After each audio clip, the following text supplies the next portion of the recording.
Hey everybody, Eric Grenier here, and welcome to the 106th episode of the Writ Podcast. The next provincial election in Canada is going to be in Manitoba, and it's less than 2 months away.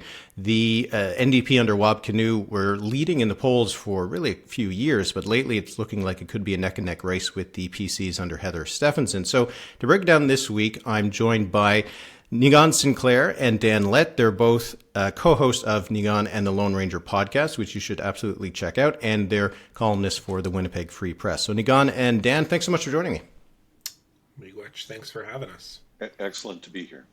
I wanted to go through each of the parties one by one. Obviously, we'll spend more time on the two major ones. How things are looking for them as this election is now approaching. The call is going to come within either at the end of August or in the first week of September. So we'll start with the PCs. They are the incumbent government. They're going for a third term. Heather Stefanson, though, is a rookie premier. This will be her first campaign as leader, and the polls haven't been very good for her. We'll start with the positives for them. Dan, maybe you can kick us off. What do they have going for them right now? The Progressive Conservatives, they haven't really been in office that long. I wouldn't say that under normal circumstances they've worn out their welcome, or they've been in office long enough to wear out their welcome, just shy of 7 years. It is 2 terms. The first term was rather short. Second term ran a full 4 years. Positives. The guy who really did the most damage to the PC brand, Brian Pallister, is no longer the leader of the party. So that's a huge positive. As a matter of fact, he so tarnished the brand and so ruined the relationship between the PCs and the electorate that his own party basically forced him out. And so the new premier, Heather Stefanson, has essentially been trying to rebuild, restore, and she certainly sprinkled around a lot of money to do it. So I think that's a positive. But as you mentioned, the poll results, neck and neck or within the margin of error province-wide. But in Winnipeg, where 32 of 57 seats reside, it's a wipeout. The NDP are anywhere between 15 and 22 points ahead, depending on the poll. And no, you can't win government just by winning 20 seats or 21 seats in Winnipeg. You have to win more outside of the province. So it's going to be a close race, we think. Niigaan, for the PCs, like what's their strength? What re-elects them if the election goes well for them? Well, Dan says that, and everything that he says is right. I mean, you can't just win Winnipeg. You've got to win the rural areas, which the Conservatives tend to have much more than the NDP. But we say that, and then kind of a weird anomaly happens. There was a by-election here in the city called Kirkfield Park, where it was sort of widely assumed that the NDP was going to take that seat. It's kind of a swing riding in lots of different ways, and the NDP just simply dropped the ball on that. So I think the NDP, what the Conservatives have really going for them, is that the NDP don't have as good a machine, a kind of get out the vote kind of system that the Conservatives have got. They've also got a lot of support in, like, it's bedrock support that the Conservatives really have. The NDP are oftentimes flirting with this kind of pesky Liberal Party that have anywhere between 3 to 5 seats in the province. I mean, we're really a 2-party system here in Manitoba. And I think that's what the Conservatives really have going for them, is that the opposition of what they look at across the floor is not fractured per se, but isn't quite strong enough or bedrock enough as they have within some of their constituencies. I mean, many of the conservative seats are long-standing, no questions conservative seats, which is probably why they were able to divorce themselves from Brian Pallister, who was removed for a really unique reason. He was removed because of not because of the closing of hospital rooms or emergency rooms, not really because of the mishandling of the pandemic. It was because of the inaccurate and inappropriate and divisive things he said about Indigenous peoples. That's a rarity. The Conservative Party has this kind of interest or bend or maybe a more progressive element that I think many of the elements of the conservative movement across the country, especially when it comes to Indigenous peoples. And so it's kind of an interesting situation here in Manitoba for the Conservatives in that if we're to talk about the pluses, is that they have a very strong ground game. They have a very strong base, and they have a more progressive element that could appeal to those on the other side of the aisle that look at perhaps economic feasibility and see the Conservatives as an option. So, Niigaan, if those are the pluses, what are the minuses right now? And why have they been struggling in the polls for so long? I think Heather Stefanson has mishandled her ascendancy to the premiership in so many ways. We could spend the whole entire podcast talking about that. She came in with a very aggressive, or continued the very aggressive sort of austerity style that Brian Pallister continued, and then finally began to open up the budget and give out monies only when an election was imminent.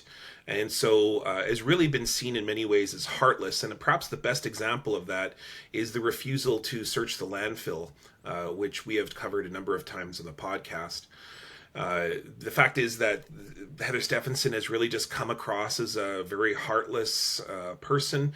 Both of us know Premier Stefanson, and you couldn't perhaps see a different public person than a private person. I mean, it's really just night and day. So that tells you that it's not just Heather Stefanson, it's also the party itself, the way that they're branding her, and then also the ways in which the Conservatives have mishandled generally Winnipeg.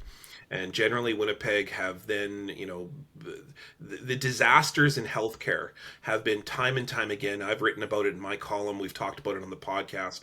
The mishandling of ER rooms, but then also the nursing shortage that's in the province. Time and time again, healthcare has been really the thorn in the side of the Conservatives.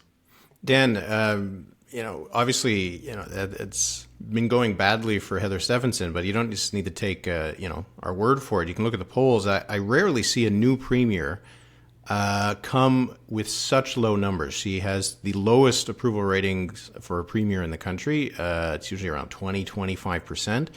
And her disapprovals are really high. Usually when it's a new premier with low approval ratings, it's because people don't know who they are. But in this case, they're really low numbers. It's really kind of surprising that you'd have no honeymoon. So, yeah, what are the problems that Stefanson and the PCs have going into this campaign? Well, I mean, first and foremost, I think any new leader coming in to a situation where the previous leader and, like Brian Pallister basically broke the government. They left him alone to play with it for 5 years, and he broke it. And he, cut spending to all of the core service areas, the things that are really tangible, and cut across socioeconomic lines. So, if you cut money in healthcare and education, everybody feels it, from the top end of the income spectrum down to the bottom. And denied that he was doing it. That was great. He, performed abominably during the pandemic. We literally were the deadliest province in the country when it came to pandemic deaths. Okay, so now you have, and then the aforementioned revisionist history on settlers and residential schools was really the straw that broke Brian Pallister's back. Okay, so Heather Stefanson comes in. She comes into the job with a complete lack of political acumen and experience around her. Her staff is minimalist at best. not very well grounded in the spade work of building a political brand. It didn't help that the leadership itself was a farce. She was only in the end faced off against one candidate, but using internal mechanisms, she basically cooked the race. She made it virtually impossible for anybody else to beat her. And in the end, even after all that, only beat Shelley Glover, former MP and cabinet minister, only beat her by less than 1,000 votes, which was sort of embarrassing. So, previous guy broke the government, bad start, lots of like silly shoot the puck in your own net kind of mistakes. Being asked questions about really visceral and serious issues and responding cheekily about how her son, who goes to the most exclusive boys' private high school in the city, won a high school hockey championship. I mean, just like over and over and over again. I think she has grown into the job more recently. I mean, you do it longer and you get pushed around a lot. You either get tough or you get out. She's gotten tougher for sure. But boy, really steep hill to climb. And honestly, voters in Manitoba just were not willing to give her the benefit of the doubt after the previous guy left government in shambles. And we see it in other provinces in the West, obviously in Saskatchewan and Alberta. Just recently, there was a by-election in Nova Scotia where the Nova Scotia Tories went after the Liberals on the carbon tax, so bashing, going after the feds, which is a very popular provincial option across the country. Dan, would it work in Manitoba? I don't really think so. I think that particularly in Winnipeg, but also in some ridings outside of Winnipeg, what you sort of see is an electorate that, as I said before, the Tories have only been in power for 7 years. But it seems like you could measure the level of aggravation and annoyance in dog years. So it's almost like 70 years of bad government pissing people off. Healthcare services rationalized, people waiting years for simple elective surgeries, and then he picked a fight with every public sector union in the province. Fights that Heather Stefanson has continued. So they threatened to enact a bill to freeze public sector wages. They passed it, but then didn't proclaim it, but still went and bludgeoned all the public sector unions to accept wage freezes. Then found out what they were doing was essentially unconstitutional. And even now, like there are still more than a dozen big public sector unions that are without a contract, have been without a contract for 3 to 4 years. The union that represents workers with the work in Manitoba Liquor and Lotteries that operates all of the liquor marts here, they're on strike in the month before. So you're literally looking at a constituency of angry, provoked voters that really probably cut across a whole bunch of party lines, tens of thousands of them, a lot of them in Winnipeg, but a lot of them outside of Winnipeg too. So, this is not turning out to be a roadmap on how to win a third term.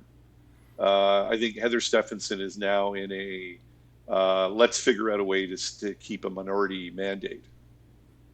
Niigaan, that explains a lot of why the PCs were doing so poorly under Pallister, trailing in the polls by a significant amount, and why for Heather Stefanson she was behind for a long time. But some of the latest numbers now, if we move over to the NDP, are showing a neck-and-neck race. So why isn't the NDP ahead by more than what we've seen in the polls? Yeah, that's where you get into the kind of anomaly of Manitoba politics. The Conservatives have been running an ad, and on the podcast, our podcast, we had Jagmeet Singh on, and we asked him this question. We talked about the fact that the Conservatives in Manitoba are running ads. They're flush with orange, and they're a picture fiery orange, like fiery orange. That's right. Hellfire orange. Yeah. There are three faces on that ad, as they are kind of the three musketeers of the enemies of the Conservatives here in Manitoba. And the first, of course, is Justin Trudeau, which is weird, orange. Remember the orange? And then, of course, Jagmeet Singh and Wab Kinew. And so there's this kind of role that the NDP play in Manitoba in many ways that flirts a lot with the federal Liberals, and especially these Liberals, these Trudeau Liberals, which tend to be progressive. We know about the supply and confidence agreement with the NDP federally. And so Wab Kinew and the NDP fit very nicely within that kind of progressive movement, the center-left kind of movement across the country. And so the Conservatives have really been playing that up. And I think that as a result, there's two things happening with Wab Kinew. The first is, of course, that there is a bedrock hatred of Justin Trudeau kind of across the prairies, and to be affiliated with him in any way kind of pulls up there's a very big People's Party movement in Manitoba, the largest one in the country, that hates Justin Trudeau, the vaccines, the everything during COVID, and et cetera. And then on top of that, there's also sort of Western alienation that's going at the same time. So any flirtation or any relationship that Wab Kinew has with the federal Liberals is going to be a problem for him, especially in the rural areas. And then secondly, we are talking about the first First Nations, potentially the first First Nations premier. We've had a Métis premier, of course, Louis Riel and John Norquay back in the 19th century, but this would be the first Nations premier. And I think that Manitoba in many ways is flirting with change, growth, a moment in history in which Manitoba could take a lead on issues like reconciliation in so many ways across this city and province. Reconciliation is a way of life here. It's a way in which we see Métis mayors of towns. We see non-Indigenous peoples voting for Indigenous MLAs, and we see, of course, probably the largest segment of Indigenous peoples in the middle class across the country. The challenge is Manitoba ready for that, especially in the rural areas? And the other question is the people who surround Wab Kinew. There is a number of very young, quite strongly opinionated people who don't have a lot of experience in government, or if they do, it's been predominantly in opposition. And I think when Wab Kinew, if he were to be elected, would look around the cabinet table, and it would be very difficult to choose people who have experience. Almost everyone from the Greg Selinger days, even going back to the Dewar days, they're all gone. And most of the organizers within the party as well are fairly new, and there is a movement within the Manitoba NDP that make stumbles, that make mistakes. I mean, for instance, there is the big play that the Conservatives are doing right at the moment is they're doing this tough on crime agenda. And they're putting all this money into policing, all this money into safety downtown. And the Conservatives are starting to pick up support on that issue. And the NDP don't have a lot of answers for that to be able to talk about what is it like. The fact, because of it's ironic, because of the Conservative cuts, because of the cuts started by Brian Pallister, the situation in the downtown core have exponentially increased for homelessness, for crime, for drug addiction. Add the pandemic in that, and exponentially it gets worse and worse. It's probably the worst I've ever seen it in the downtown core. And so people want this to be dealt with, and oftentimes the Conservatives are leading on the issue because they say, well, more cops, more jails, more charges, etc. The NDP really has not been able to pick up a lot of they talk about safe injection, they talk about housing, they talk about free breakfast for kids at schools, but they just haven't been able to pick up the issue. And so what you're seeing is them moving more and more towards kind of a centrist position. They announced recently this week they were going to balance budgets. I mean, NDP governments balancing budgets, that's the way Manitoba politics kind of works. So what you see is with Wab Kinew is kind of this struggle to figure out what is his identity in relation to those voters who then will now look towards the Manitoba Liberals and sort of see a potential option that may control the balance of power within the government, especially if it's a minority. Yeah, I want to get to that possibility. But if we Dan, go back a little bit to that federal aspect. Is Jagmeet Singh in the NDP a drag for Wab Kinew and the Manitoba NDP? Because, in Saskatchewan, in Alberta, they don't really want him to come to town, right? Even within their own party. What's that relationship like in Manitoba? I don't think it's quite as pronounced. I mean, the NDP do better here in Manitoba than they do in the other two Western provinces. I think the NDP here, though, kind of suffer the same fate as the Liberals do provincially.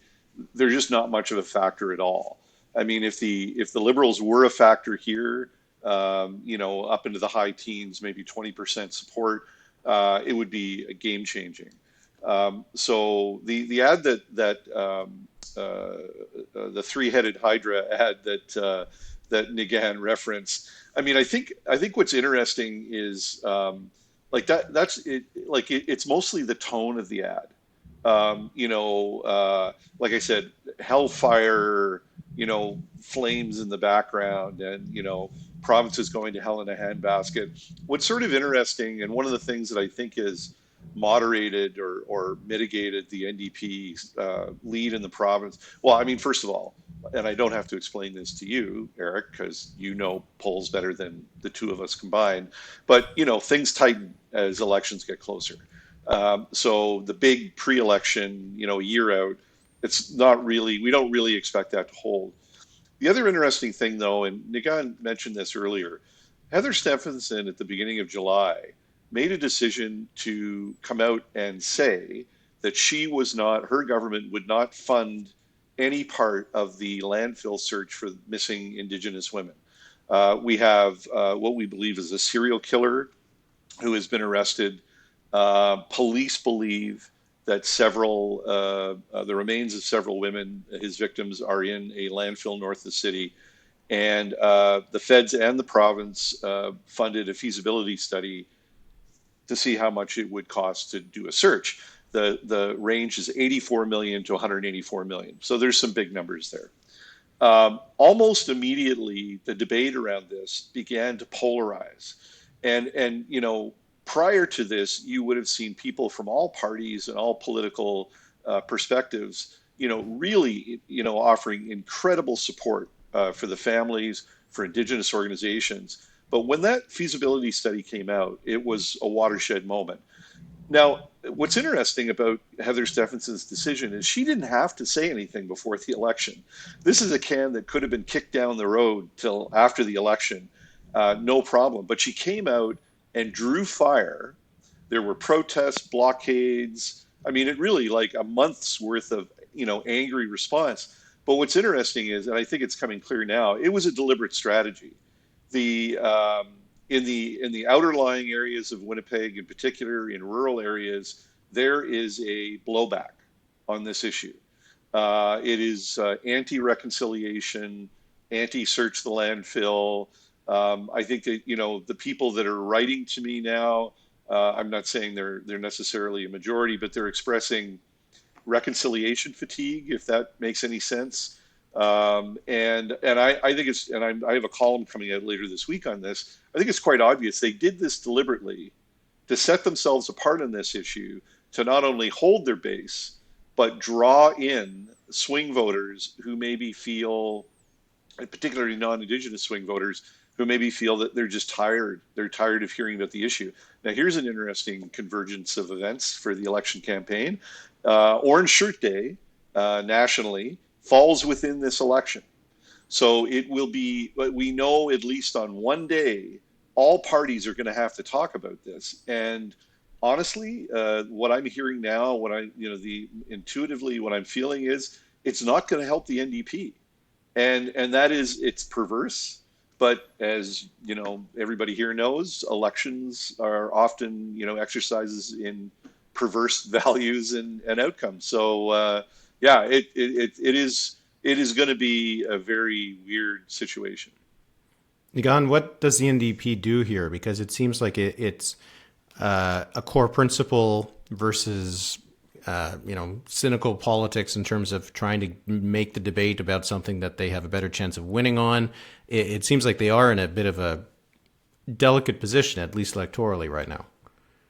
Well, the winning strategy for the NDP, which had them leading for such a long period of time, I mean, they were as much up as 10% or 11% last Christmas, and now it's a dead heat.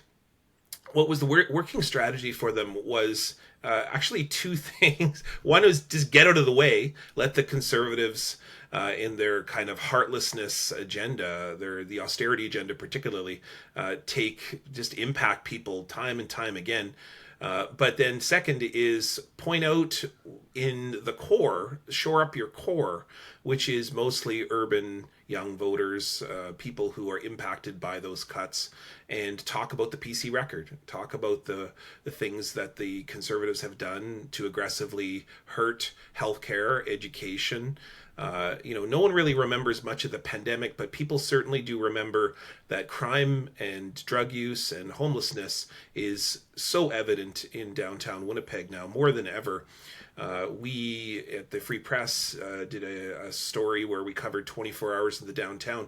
Most of those stories were talking about homelessness and the increase in issues around justice in the downtown core and so on. So, I mean, everyday Winnipeggers can see what the cuts have resulted in. They might not be able to draw a straight line to the Conservatives, but it's undoubtedly happened and been made exponentially worse during the reign of Pallister/Stefanson.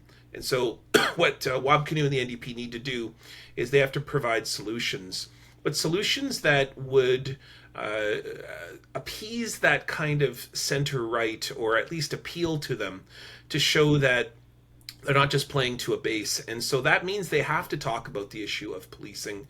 I mean, Wab Kinew time and time again has said, I'm not looking to defund the police and et cetera, et cetera. But he's been playing very defensive. Heather Stefanson at a party fundraiser just a few months ago came out in one of her big first speeches, really talking about the election, and said that Wab Kinew wants to defund the police, wants to make downtown kind of a free-for-all, wants to give let away drug use go rampant. Give away drugs. I mean, none of that's really true. And if you look at what Wab Kinew has said over the years, he hasn't said any of those things, but he also hasn't said very much and hasn't come out with a party platform that has proposed solutions for downtown. That's, I think, one of the areas that they have to shore up right away. And what they've been doing is they've been focusing on areas that they have interest in or perhaps support within their inner circle. But those haven't created a lot of traction. They haven't created a lot of traction by, the Breakfast in the Schools program is probably the best example of that. I mean, good if you have a kid in school, but generally that's not a big votable or ballot box question. I think what they need to do is they have to play up the business side. Wab Kinew is an economist. He's trained as an economist. He has experience in business. In fact, for many years, people were expecting him to run for the federal Liberals. What would that look like? It probably would be someone who's more business, talking more about business than talking about breakfast in schools. And so I think Wab Kinew's got to play up his own strategies, his own strengths, and then perhaps that might mean that the NDP is going to look not quite like the NDP it has over the past couple of years, but the fact is they've got to differentiate themselves and they've got to take control of some of the issues that the Conservatives are having, because they're gaining a bit of traction, enough to make it into a tie, certainly with the race where the Liberals, if they do gain anywhere between their 3 to 5 seats they tend to get, may actually hold the balance of power in the province. Yeah, let's talk about the Liberals. Dan, my current kind of estimates of where the numbers are would give the Liberals the balance of power in the slimmest of minority governments. And I do remember in the podcast that you two did earlier this year, most of your guests, and I think both of you also had a very kind of tight scenario. So the Liberals could theoretically hold the balance of power if they win 2 seats, 3 seats. What role do you think they're going to play in this campaign? Well, the way things are shaping up, not a very big role if either the Tories or the NDP find the momentum for a majority mandate. The Liberals right now have 3 seats. They'll be hard pressed to come back with 3 seats. Definitely 2 seats. But growth, the numbers don't seem to show it. The leader, Dugal Lamont, super smart guy. Actually, in terms of strategy for an opposition leader, I think he's very effective. They hit a lot of the right notes. They are very active. Almost, I'm going to pull a name from the Wayback Machine. He has a Sharon Carstairs like work ethic, where he is really just like the Energizer Bunny, constantly out, constantly getting his sound bites into news stories. Like, does an excellent job.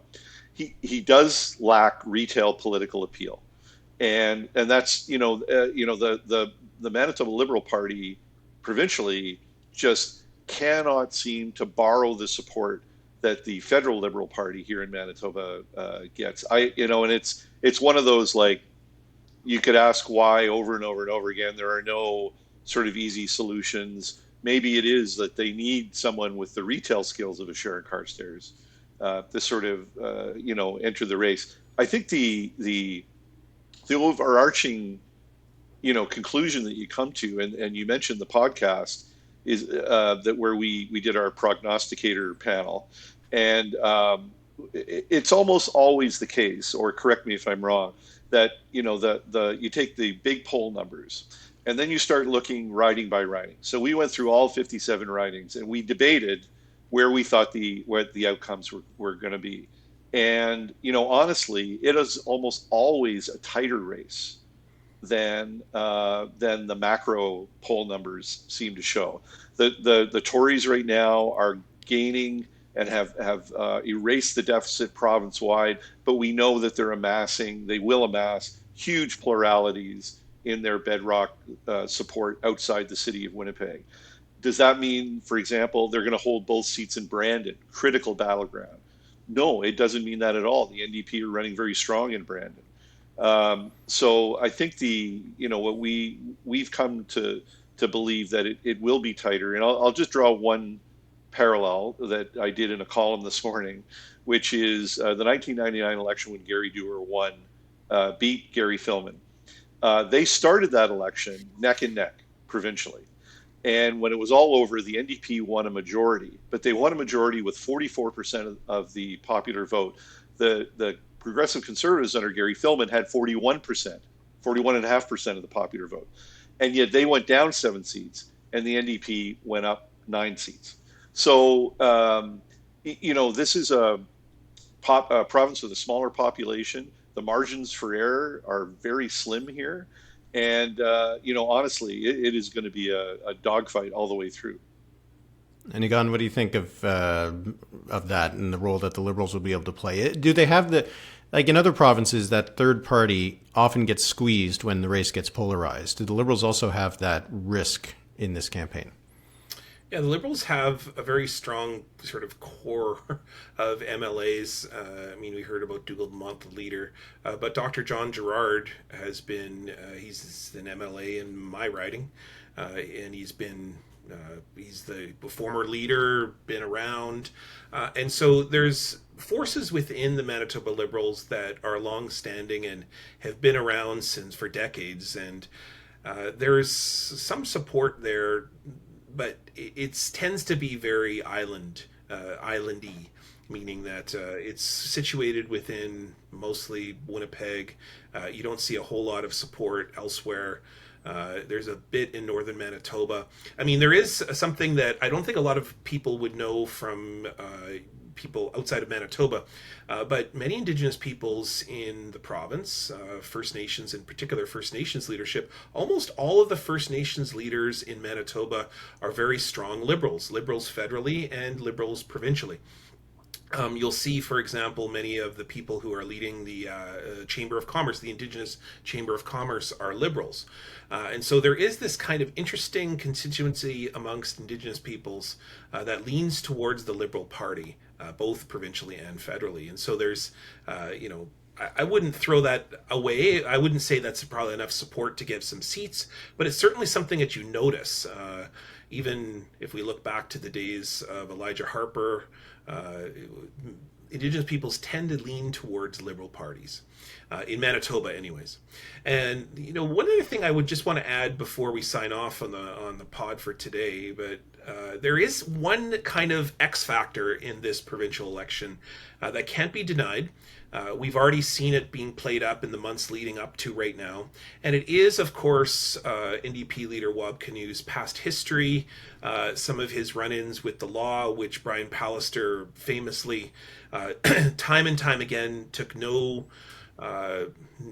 never missed an opportunity to bring it up during the elections. Oddly enough, non-elections didn't bring it up as much, but during elections absolutely ran ads saying Wab Kinew's violent past, his relationships with his previous partners. And I mean, I think this has been something that's been documented federally. What's been happening in the months leading up to this provincial election, and people outside of Manitoba might not be aware of this, is that the Conservatives have been not just running ads with fiery brand, language referring to Wab Kinew, but there's been kind of this step-by-step strategy to personify Wab Kinew as a violent person yet again. And so we're seeing this kind of, there was a famous moment that a Conservative MLA was at an event with Wab Kinew, and he said that he shook my hand very violently and pushed me around or threatened violence or used a harsh tone. So there's this kind of interesting moment, and we haven't seen this before in the time of Wab Kinew, because he's ran against Brian Pallister before, a non-Indigenous, very imposing guy. We're going to see Wab Kinew run against a woman. And I'm wondering whether that's going to be impactful in this election, because if you talk to people within the NDP, within the Conservative Party, people for a long time have talked about Wab Kinew. Would a typical woman, Indigenous, non-Indigenous woman, vote for Wab Kinew? Because of some of the allegations that have been made of his history in the past. And I think we're going to see the answer to that in this election, because what we have is we have a strong female premier who's made mistakes, but will absolutely not shy away from bringing up some of Wab Kinew's history.